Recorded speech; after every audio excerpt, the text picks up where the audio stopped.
They're planning on enslaving women in this country, and we need to know exactly how so that we can effectively fight back. On January 6th, 2026, the Heritage Foundation, aka the Project 2025 people, released a new manifesto where they detailed exactly how they plan on taking rights away from women in this country. I read through the entire thing so I can go through it point by point and outline exactly how they're using propaganda and outright lies to push their agenda in this country. So let's talk about the boot camps that they're planning for single women, because a lot of people are getting it wrong. Here's what they actually said.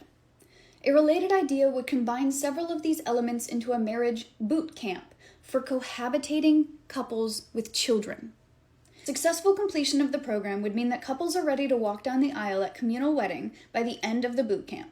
The bride and groom would also be matched with a mentor couple to help them navigate the highs and lows of early married life.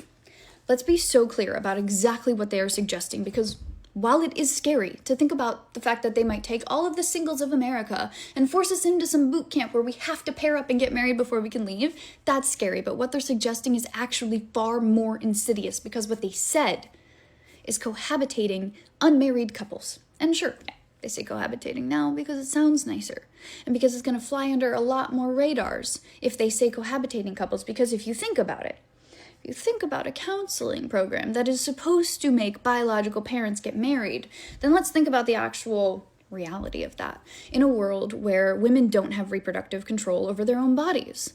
See, in that world that we live in right now, if a predator wants to own a woman, all he has to do is attack her, stalk her, coerce her, pressure her, groom her, anything. All he has to do is get her pregnant by any means necessary.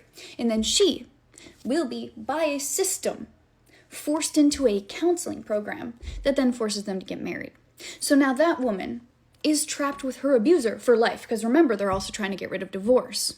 So make no mistake, what they are proposing is to force every single mother who has ever been able to get the freedom from her attacker, they want to force those women to stay with the men who attack them. That's what they want, because they think it's better for the child. So if you don't think that children being raised by abusers is the best thing for the child, now is the time to speak up. Now is the time to start doing something, because now is quite literally the only time we have left.